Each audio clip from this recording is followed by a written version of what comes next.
Olá, amados, graça e paz da parte de Deus e de nosso Senhor e Salvador Jesus Cristo.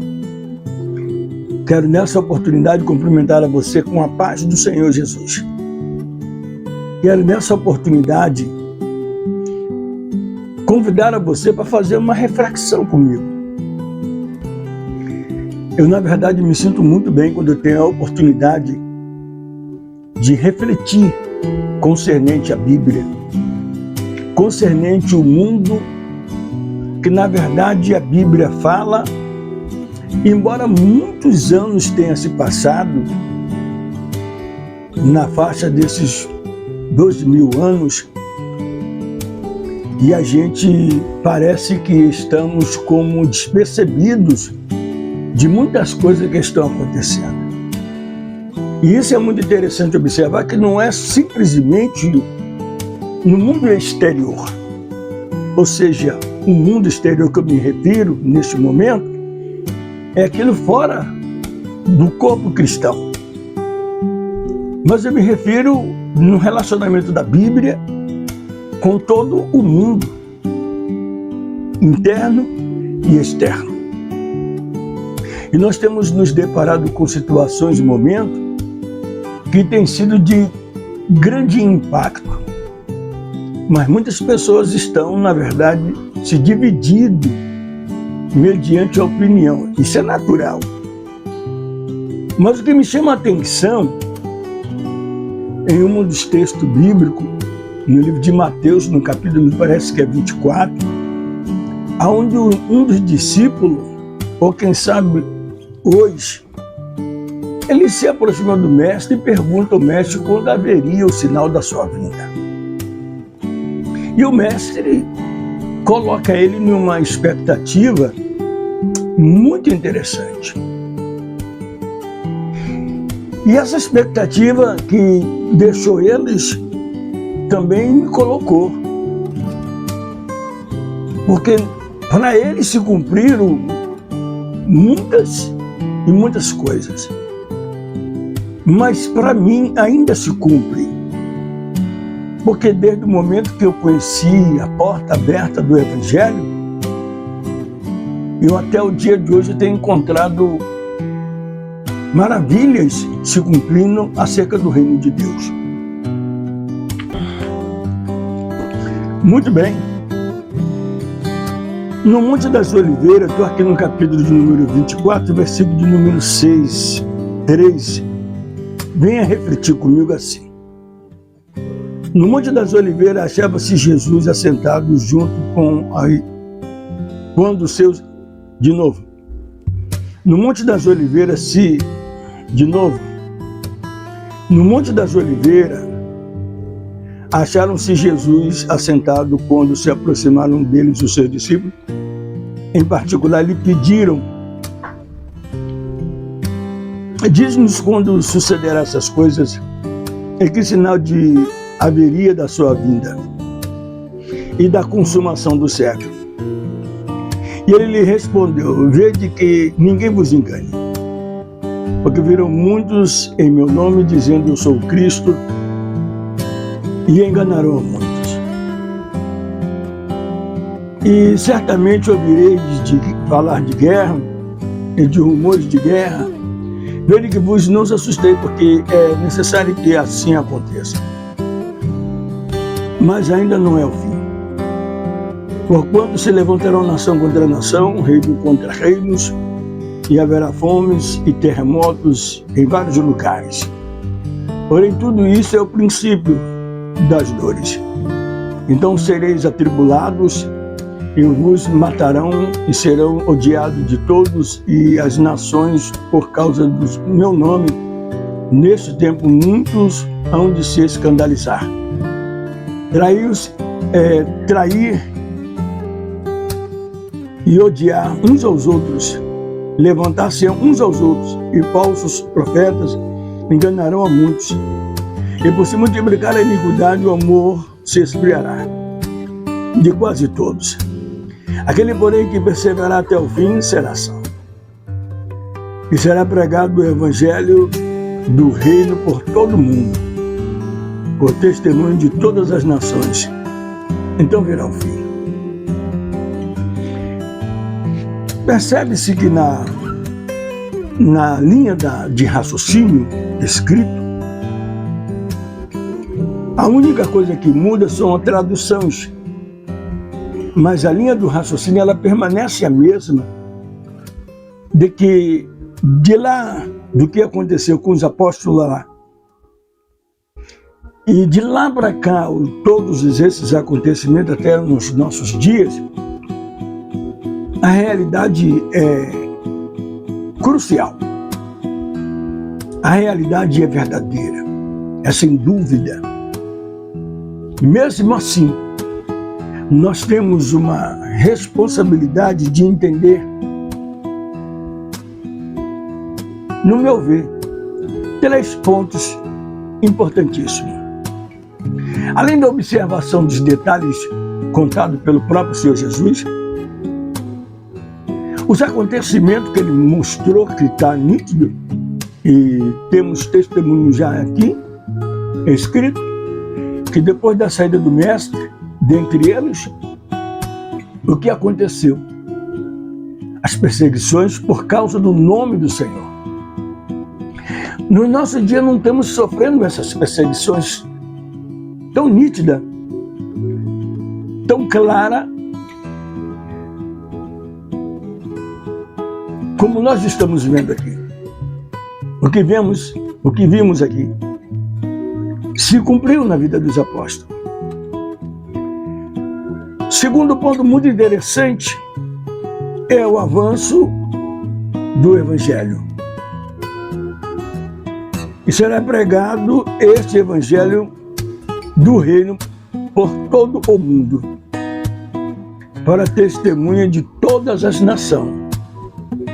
Então virá o fim. A propagação do Evangelho ainda continua. E se confirma que eu estou aqui, você daí, não sei de que lugar você está me ouvindo. Eu não sei em que parte deste mundo você esteja me ouvindo. Eu não sei em que cenário você está que esteja me ouvindo. Mas eu ouvi esse Evangelho e hoje nós temos uma dificuldade, e por que não dizer deficiência, em ouvir, que quando um médico ele lhe receita um remédio e ele mostra para você as reações favorável e negativa que vai acontecer do remédio em sua natureza sanguínea, e você vai para casa com sua receita, com o seu remédio, tomando o seu remédio, e se esse remédio não produzir esses efeitos que ele tem dito, o médico tem dito, obviamente você ia dizer que com você esse remédio não teve efeito. Automaticamente você diria que esse remédio para você não fez nada. Mas você melhorou? Você piorou? O que aconteceu? Com esse remédio que o médico te passa, obviamente você tem um resultado a falar, a contar, a comunicar. Não aconteceu nada. Beleza. Não teve nenhuma reação, mas se alguém aconteceu, porque o testemunho é de muita gente. Não é de 1 e de 2, nem de 3, é de muita gente. Até as nações ouvirão, não é que se converterão, ouvirão. Ou seja, então é um efeito de algumas coisas, em alguns detalhes, que não abrangerá a todos. São detalhes que vão abranger a muitos, não a todos. Mas o resultado é aquela perseverança. Se perseverares até o fim, então será salvo. Se não, no meio do caminho não tem jeito, se você desistir do medicamento. Então, o que vejo, que o que o Senhor Jesus falou com os discípulos, decorre. E esse remédio surgiu o efeito. E quando você vê o efeito do remédio, você já está de sobreaviso. Você já sabia que isso ia acontecer. E isso é muito interessante hoje quando anunciamos, quando pregamos, quando ouvimos a mensagem, que ela tem a sua linha real. Eu não estou me referindo a uma linha de raciocínio de que muitas pessoas buscam, como na loteria, buscam sucesso. Nos jogos, buscam sucessos. Por que não no Evangelho você também não busca sucesso? Sim, busca sucesso. Mas não um sucesso momentâneo, não um sucesso passageiro, mas o sucesso de permanecer firme até a vinda do Senhor. Hoje você se considera uma pessoa, talvez de você que esteja me ouvindo, já ouviu isso, de grandes homens e mulheres que pregam em vários lugares e tem o seu nome elevado na coluna dos melhores pregadores. Ei, preste atenção. Porque isso pode talvez até chamar a sua atenção de uma maneira diferente do que eu quero dizer. Mas eu vou dizer o que eu quero dizer e o que eu sinto vontade de dizer. Quando Jesus entrou, ou foi conduzido ao deserto para ser tentado pelo adversário, o diabo, você vai perceber ali as plataformas. Olha o que eu estou lhe dizendo, hein? Olha a minha expressão, a plataforma de sucesso que o adversário apresentou para Jesus. Primeiro foi o grande desafio. Se tu és o Filho de Deus, mande. Primeira palavra sugestiva é: se tu és o Filho de Deus, mande que essas pedras se transformem em pão. É pouco isso? Na sequência, ele conduz Jesus a um lugar diferente, a um cenário diferente, e provoca mais uma atitude para o mestre. E é uma atitude que dói nós entendermos e vermos a realidade, porque é desafiadora. Então vamos analisar aqui. E depois de jejuar 40 dias e 40 noites, teve fome. Então o tentador aproximou-se dele e disse-lhe: se és filho de Deus, mande que esta pedra se transforme em pães. Jesus, porém, respondeu de maneira categórica, clara, objetiva, que nem só de pão viverá o homem, mas de toda a palavra que procede da boca de Deus. Eu quero enxergar aqui um desafio que muitas das vezes as pessoas entendem que deve ser desafiado por qualquer pessoa, por qualquer situação. Aqui é guerra espiritual, sem dúvida, mas é uma coisa visível ao seu ego interno. Eu sou, eu posso e eu vou fazer porque eu sou de Deus, porque eu sou homem de Deus e eu vou fazer. Então Satanás te desafia. E você, para provar, você vê que esse desafio aqui com o mestre, você pode enxergar que também tem muitos lugares que por causa de um desafio matam, morrem, fazem coisas incríveis e que isso aconteça.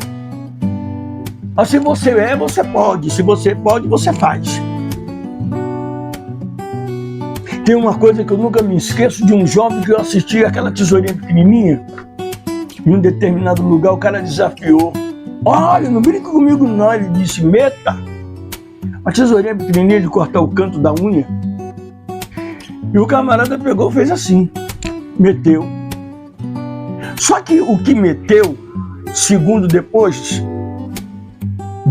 do fato ocorrido, ele acreditou que ele ia sair.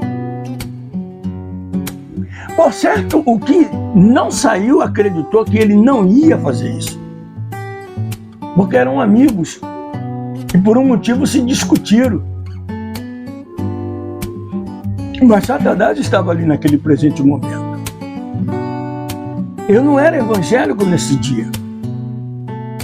Mas quando eu conheci o Evangelho, eu entendi a sagacidade do adversário em proporcionar essa discussão e ver aonde é que pode as coisas chegarem. O que é que pode acontecer com o desafio da sua capacidade de auto-heroísmo, da sua altivez. Mas não vamos parar aqui não para nos deter, veja comigo mais à frente. Então o diabo o levou à cidade santa e colocou sobre o pináculo do templo. Ele disse: se és filho de Deus, atire-te daqui embaixo. Porque está escrito: aos seus anjos ordenarás o teu respeito para te guardares. Resposta de Jesus diante de uma tentação pela segunda vez. E ele te sustentarão. É a continuação do assunto. Mas Jesus respondeu e disse: também está escrito: não atentarás no Senhor teu Deus. Temos duas atentações, duas insistências de comprovar a qualidade ou o que você é e de sua capacidade. Vamos falar de maneiras claras e objetivas no sentido de você, sem muita delonga, sem muito argumentos filosófico, tecnológico ou teológico. Vamos falar com entendimento claro e específico. Talvez você seja uma pessoa apaixonada por palavras difíceis de se entender. Mas eu quero falar numa linguagem. Quando você vira para mim e me desafia: você é fulano? Eu vou dizer igualmente como Jesus disse: é tu que queres saber ou alguém te disseram? Entende? E tudo isso vai levar a um impacto de transmissão. Quando Eva ela foi assassinada pelos seus ouvidos, quando ela ouviu a voz diferente, quando ela dialogou com alguém diferente, ela não se preservou a sua identidade, o seu caráter e a sua intimidade. Ela abriu o jogo. Ela revelou o seu segredo. E tem gente que chega: se tu é, e se foi dito, foi assim que tu soube, quem te disse isso, e começa a haver uma investigação e a palavra de adivinho. Já viu aqueles caras que trabalham com jogo de palavras? Seja de ler as mãos, de dizer que está lendo o pensamento, e ele começa com aquelas ideias tocando no assunto. Você está me ouvindo? Olha você! E começa aquelas expressões, aquele jogo, aquela mensagem, aquele trabalhar telepaticamente, tentando extrair a informação. E quando as informações batem centralizada, ele agora aplica o veneno. Assim aconteceu no Jardim do Éden. E assim Satanás tentou contra o Senhor. E na continuação ele disse: levou ainda o diabo a um monte muito alto e mostrou-lhe todo o reino do mundo e a glória dele. Ele disse: tudo isto te darei, se prostrado me adorares. Nem todo mundo que está lá em cima, no auge, no poder, nenhum chegou à toa. Ninguém é o que é por um acaso. Mas quem o colocou lá? Quem o colocou lá? Isso eu estou querendo chamar a sua atenção para os dias atuais. Os sinais da vinda do Mestre, enganadores, mercenários, estão todos nessa época invadindo invadindo televisão, rádio, televisão, notícia, como propaganda. Você tem um aparelho celular e quando você começa a utilizá-lo, você vê o meio de muitas propagandas. E uma vez eu estava junto de um amigo, pastor, e nós estávamos usufruindo de um acesso à internet e usando um aplicativo que não era pago. E eu disse, poxa, mas as propagandas, isso é de graça. E eu comecei a fazer uma reflexão de lá daquele dia para cá. Poxa, se eu não estou pagando, eu estou usufruindo de algo que eu não posso reclamar a qualidade e as condições do serviço que está me sendo prestado. Eu estou usando algo gratuito. Você lembra quando Paulo disse a Timóteo, sofra comigo como um bom soldado? Que relacionamento bonito entre Paulo e Timóteo. E ele diz, olha Timóteo, nenhum soldado que milita ou que se alista se embaraça com o negócio dessa vida pensando que vai agradar aquele que o alistou. Então isso é muito interessante. Satanás, ele te dá uma bandeja para querer outra, mas não da mesma. Ele te dá um grão para querer 1 quilo. Ele te dá 1 quilo para querer 2 quilos. É que nem um agiota. O espírito enganador, ele vem persuadindo e nós acabamos cedendo diante da nossa necessidade, a ausência de algo que nos complementa. E Jesus tinha tudo. O texto 8 diz de uma maneira tão clara, que aqui no verso 8 do capítulo 4 do livro de Mateus, e levando o diabo a um monte muito alto, mostrou-lhe todo o reino do mundo e a glória dele. E lhe disse, verso 9, tudo isto te darei se prostrado me adorares. O interessante nesse texto que me faz olhar e entender que a glória é dele, porque alguém está escrevendo. Quem escreve diz que a glória é dele, de quem? Do diabo. Mas se nós quisermos deturpar o entendimento, podemos dizer que toda a glória é de quem? Dele, quem? Deus. Que toda a glória é de Deus. Mas a glória aqui é o egoísmo, é a exaltação. É aquele que se autopredomina dono daquilo que ele tem em mão, tem sobre o seu direito, tem sobre o seu poder, sobre as suas diretrizes. Então ele governa como ele entende e age como ele acha que tem que agir. Só por esse método de caminho que entendemos as condições e as qualificações de tomarmos cuidado, porque já temos a revelação. Acautelai-vos para que ninguém vos engane, disse Jesus aos seus discípulos, aqui é onde nós iniciamos a nossa leitura, no Mateus, no capítulo de número 4. Uma reflexão para nós não tomarmos tempo demais e esquecermos de que estamos simplesmente num diálogo simples e muito rápido. Então, amados, sede sóbrio e vigilante. O que resultamos como final do assunto, que o mestre diz que é aquele que perseverar até o final.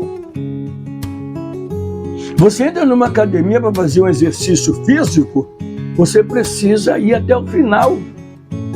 Você pega um transporte coletivo, por mais incomodado que você se encontre, você precisa ir até o final. Do contrário, você solta em um ponto para pegar um outro transporte para chegar até o final ou até o seu alvo, o seu objetivo. E qual é o seu objetivo nesse dia de hoje? Tudo que vai acontecer, o que está para acontecer para você, você tem duas opções. Entender como tudo isso fazer. Como encarar tudo isso. Se preparar. Porque se aquele que se alistou ele não for sincero com o seu compromisso de alistar-se, de estar dentro do exército para desempenhar aquilo pela qual ele foi alistado, ele não vai de maneira nenhuma ser coroado. Ele não vai de maneira nenhuma receber o seu triunfo desejoso. É muito importante que você entenda que aquele que não militar legitimamente não vai agradar aquele que o alistou. Nenhum soldado. Você se alista e você ali dentro alistado, você vai aprender a obedecer o seu compromisso de alistamento. Observe cada soldado na sua pátria. Olha a performance figurativa que Paulo usa. Com todo carinho, com todo amor. Eu me apaixono com as cartas, a epístola de Paulo, quando ele procura uma maneira de mostrar a realidade do mundo espiritual nesse mundo físico. Olha a força de segurança nacional e internacional. Cada dia eles procurando armamentos capacitados para vencer o seu adversário. E os seus adversários, não por menos, também procura se equipar para poder combater com aquele que ele entende que é adversário dele. Observe isso que Paulo diz para nós como soldado alistado. Nos demais, irmão meu, Efésios, capítulo de essa carta ele escreve para os Efésios, no capítulo 6, verso 10, ele inicia com grande impacto. Nos demais, irmão meu, fortalecei-vos no Senhor e na força do seu poder, revestivos de toda a armadura de Deus, para que possais estar firme contra as astutas ciladas do diabo. Ele sai de um perfil, Paulo sai de um perfil físico e entra num espiritual rápido, para você não entender. Nos demais, irmão meu, fortalecei-vos no Senhor, e na força de seu poder. Isso. Porque quando você se encontra alicerçado nessa estrutura trazida pelo Senhor, você não tem do que se aqueixar. Revestido de toda a armadura de Deus, para que possais lutar contra as astutas ciladas do diabo. A armadura é física, é material. Adversário, ele é espiritual. Deus, espírito. O adversário, espírito. Nós humanos, as armas são qual? Espiritual. O nome arma são armadura. E quando você vai conhecer elas, a sobriedade, a verdade, uma das coisas interessantes de tudo isso são as armas que você recebe. São armas qualificadas. São armas preparadas. Não são qualquer arma. Sua integridade moral, respeito é a verdade, seu caráter. E muitas das vezes nós nos persuadimos, somos persuadidos, somos induzidos a ceder. E você assiste guerra, combate, soldado bem preparado. Às vezes você está assistindo uma programação, um filme, e você muitas das vezes você não sabe se você vai torcer pelo certo ou pelo errado, porque você está assistindo todo o efeito. Mas você precisa entender que nada podemos contra a verdade, a não ser a favor da verdade. Paulo fala isso com muita precisão. Então, numa hora começa, você vai entender a linha de raciocínio. É a sua integridade, esquece os outros. Eu vi uma frase recentemente que o seu inimigo ele precisa estar próximo de você. Alguém para armar para você, contra você, ele precisa conhecer você. Ele precisa ter intimidade com você, relacionamento com você, conhecer as suas ideias, a sua aplicação, a sua modalidade. O adversário é assim, ele envia espias, isso é antigo. Envia espia para espiar a sua liberdade, a sua área de conforto, a sua liberdade em sua casa, a sua liberdade em todos os lugares, filtra. Hoje nós encontramos a grande tecnologia que quando a família sai, um espia entra dentro da casa e começa a instalar a câmera. A coisa cinematográfica é assim. É sim, coisa cinematográfica sim. Porque o que acontece no nosso meio são coisas cinematográficas, meu irmão. Pessoas entram como nosso amigo, descobrem toda a nossa estrutura, conhecem os pontos mais delicados e faz como fez com Eva.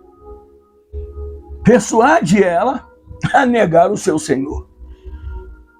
Eita, que eu agora senti algo diferente mais ainda. Então isso é muito importante que você analise isso a fio. Quando falamos de hermenêutica, de exegese e outros tipos de pontos, de estratégia, de ferramenta, de estudo teológico, nós muitas das vezes, ao pequeno, nós não vamos entender o cara falar numa linguagem que você entenda eu falando.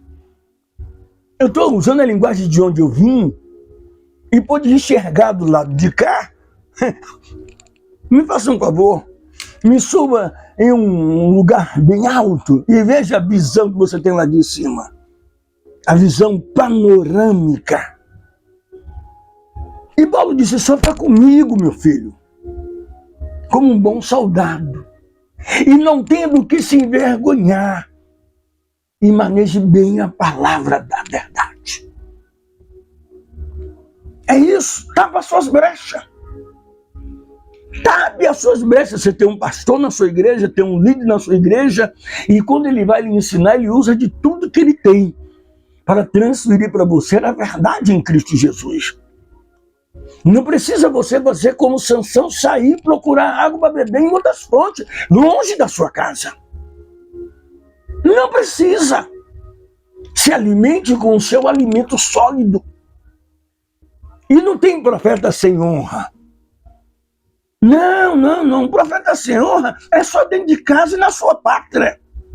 Porque todo mundo conhece, está acostumado, quer pagar caro para comer barato.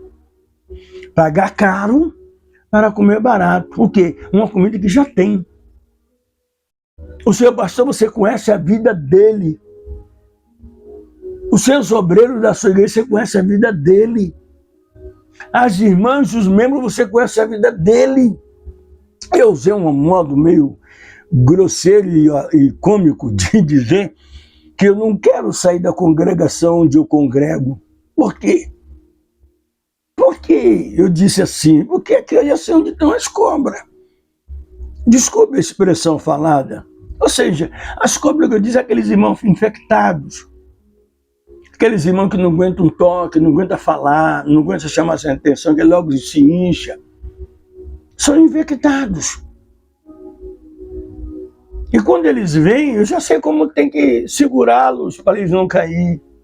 Como tirar a perna do bote. Você está me entendendo como é que eu quero dizer? Agora eu vou sair da minha congregação, onde eu conheço todo mundo, vou para outro lugar. Vou ter que reaprender. Se eu não conseguir aprender com esses que estão deficientes, que estão doentes, porque se eu me entendo como alguma coisa e eu não conseguir suportar, eu vou ser repreendido diante de um texto que me salva ou que me condena. Vós que sois forte, suportar é o fraco. Eu me lembrei num conto de família em Tinga, bairro de Salvador, diretamente de Lauro de Freitas. Eu digo Salvador, não, mas é Lauro de Freitas, município, né? E o que acontece é o seguinte, eu perguntei aos irmãos quem era mais forte, ele ou a cadeira que ele estava sentado. E nesse dia tinha dois irmãos bem alimentadas, graças a Deus, né? E ela estava sentada na cadeira. Eu perguntei, quem é mais forte, você ou sua cadeira? Ela teve a ousadia de dizer para mim que mais forte era ela. Eu digo, de novo lhe perguntar. Eu perguntei quase umas 5 vezes, e isso irritou ela. Eu já falei, o senhor está brincando comigo? Eu digo, não, porque você está errando, você não está sendo justo. Dê uma olhada na sua cadeira. A cadeira está suportando você. E ela vai quebrar, mas não vai reclamar com você. Você vai ser ferido com os cacos dela. Porque essa cadeira plástica, quando ela quebra, ou quando ela, puxa uma parte que se machuca, solta, fica sempre e sempre deixa uma ponta aguda e pode machucar. Quando ela entendeu, a igreja em si entendeu. Então é isso que acontece aqui. Paulo fala. O forte é o que consegue suportar o fraco. Enquanto você não consegue suportar ninguém, mas que você é pior do que aquele que você sente que é fraco na fé. Tá certo? Então os sinais são esses. Esses são os sinais da vinda de Jesus que nós estamos sobrevivendo. Entende? Quantas demais coisas nós vamos vendo. Tudo que está acontecendo, tudo que vem acontecendo. Quando entramos em uma era principal, nova, uma era, nós estamos entrando. E algumas pessoas não conseguiram. Outras pessoas desistem no meio do caminho, mais tarde volta, foi uma choradeira. Agora observe, você que sai para evangelizar, você ouve muito. Quando você conversa com algum irmão, ele conta histórias e histórias, ele nunca diz que é ele o causador. Ele sempre aponta erro de alguém. Doente, coitado. Porque o irmão, ele não suportou. Aí ele começa a mostrar muito erro ali, a irmã ali, ó. Ó o irmão ali, ó. Ó o irmão ali, ó. Ó o irmão lá, ó. Não faça isso não. Sofra como um bom soldado. Soldado em batalha. Todo soldado tem uns uniformizados de exército e tem outros soldados que pertencem a outra tribo, outras nações, e se vestem diferente. Como reis, são seus soldados diferenciados, mas os que estão em batalha, você pode ver como é que eles se trajam e como eles morrem lutando. E quando eles se reúnem no final da festa, quando ganha a batalha, com tantos mortos, eles se banquejeiam uns com os outros, se alegrando, chorando por aqueles que morreram em campo de batalha, resgatando o corpo, né? E te educa dizendo, você lutou bem, você foi um bom soldado. Foram poucos lugares que eu passei em grandes congregações, contribuindo, que eu via pastor depois de um evento na igreja. Esses eventos festivos são chamados de guerra espiritual. São chamados de batalhas espirituais. Onde você recebe muitos convidados. Embora que em muitos dos lugares não convida ninguém. Só convida crente. E quando se convida só crente, então não tem como o Espírito de Deus operar para falar com um crente. Ele vai fazer como? Como é que ele vai se manifestar? Corrigindo o crente. Aí você vai ver o irmão pregando, batendo, porque não tem almas ali para ganhar. Porque a manifestação do Espírito é visando o fim proveitoso. Não tem uma vida ali para aceitar Jesus como Salvador? Então ele vai falar com quem? Com crente. Aí nessa hora vai aparecer erros escondidos na mensagem do pregador. Nessa hora vai haver revelações pela mensagem do pregador. Nessa hora vai haver profecia pela mensagem do pregador.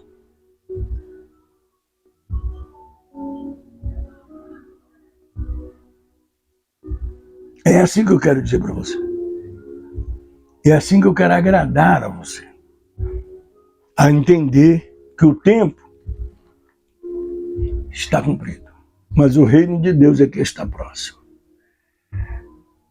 Deus abençoe. Obrigado pela sua atenção. É que a gente conversa assim e eu me sinto à vontade. Eu me sinto à vontade quando eu estou falando com você, que me ouve. Deus abençoe.